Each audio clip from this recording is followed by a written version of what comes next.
Hi, my name is Michael Huyn. I don't know why I'm here. I think I can figure it out. There's a purpose of me being here, sitting on this chair. I just have to look around and figure it out. Well, apparently there's a bag in front of me. I think I'm supposed to open it, and then we'll go from there. Forgive me.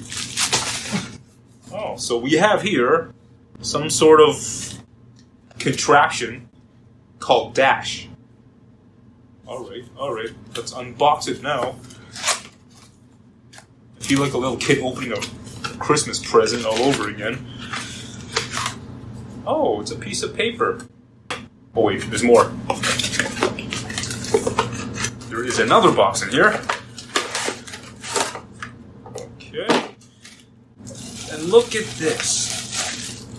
What do you know? It's a red thing. It's a red thing. Do you iron waffles with it, or what do you do? Oh, it makes waffle. Oh, embarrassing. Oh, wow. It's the shape of a heart, as you can see. So let me get this straight. You're telling me I have to go to the Major League Baseball to get a batter to put it here? Really? And I don't think they're gonna just, agree with that. Oh, this is confusing. You know what? I can watch the videos and get, better acquainted with the whole batter thing, because I'm lost. Anyway, this is what was in the box. It's an iron waffle maker. Waffle iron. Sorry. My first time, forgive me. Thank you.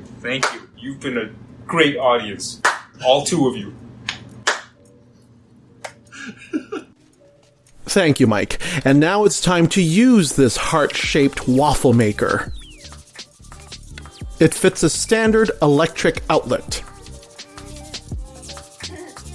Now, Liz made this special waffle recipe using melted ice cream batter.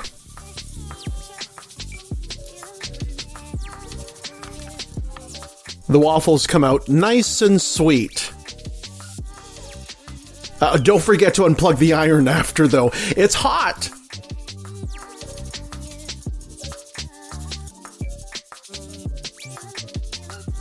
We learned not to pour too much batter in. Heart is easy to fill.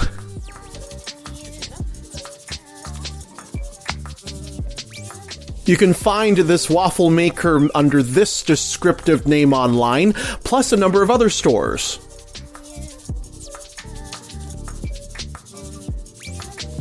And there we go. We have a nice waffle. Ooh. Show them the finished product, Vanna White. Hello. Okay.